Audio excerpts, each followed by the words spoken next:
Central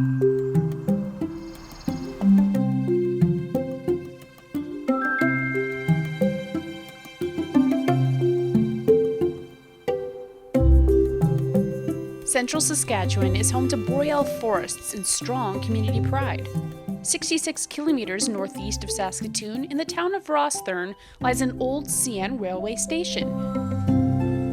It's been converted into an art gallery, theatre playhouse, and tea house.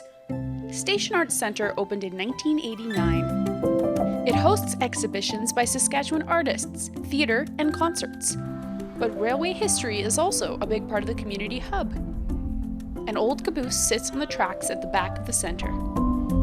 The caboose was used as a change room for the actors because we didn't actually have change room areas. And so the caboose itself, it was donated by CN, and it sat there and it performed all these different functions. Sometimes there would be like a playwright or director that would go sit up top in the high seat just to get their thoughts together before rehearsal or something like that. Just down the road from Station Arts Centre is Maker's Malt. When you think of Saskatchewan, you might think of farmland and prairies. A lot of people also think of beer. All that farmland provides a perfect growing space for beer ingredients such as barley. The province is packed with innovative and passionate brewers who need malt, which is made from barley. Makers is the only Saskatchewan-owned malting facility in the province. Now we have barley in the germination phase.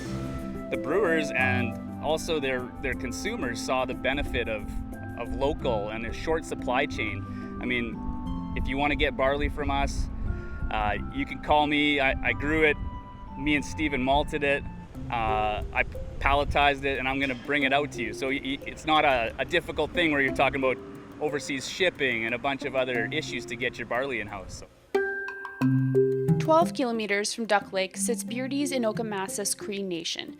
It's near the National Historic Sites of Fort Carlton and Batoche, home of the Riel Resistance. It's where beading artist J. Lynn Geddes grew up. Geddes' outlook on life and motherhood is directly tied to growing up on the reserve. She now lives in Portland, Oregon with her husband and 2 young children, but not a day goes by that she does not think about and honor her family, people, and traditions back home on Beardy's.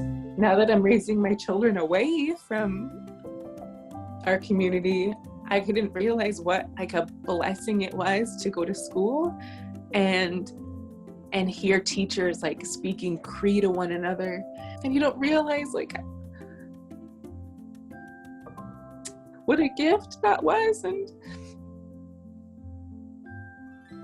especially as you get older and you learn what our parents' generation and our grandparents, what they went through. We hear a lot about like the intergenerational trauma and stuff, but there is intergenerational joy too, and I feel like I witnessed so much of that. About 20 minutes northeast of Duck Lake, you will find Ebb's Trails, 51 kilometers of ski trails made by Eberhard Ebb Foss. Ebb was a German immigrant who came over to Canada in the 1950s. He was passionate about skiing and would take friends and customers up to the Nisbet Forest to ski and explore, and later to build the trails. Oh, he really, really loved skiing. He would go out anytime he could, and he had anything. He would use old wood skis, and in fact he did a lot of the trail clearing on his skis, and one of his skis for years and years and years afterwards had a hatchet mark in it where he missed the tree. Ebb died in 2020, but McCaddy says he skied for as long as he could.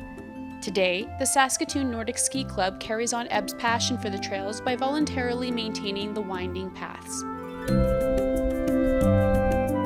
The trails remain beloved by locals and all who knew him. Laura Sharpaletti, CBC News, Duck Lake.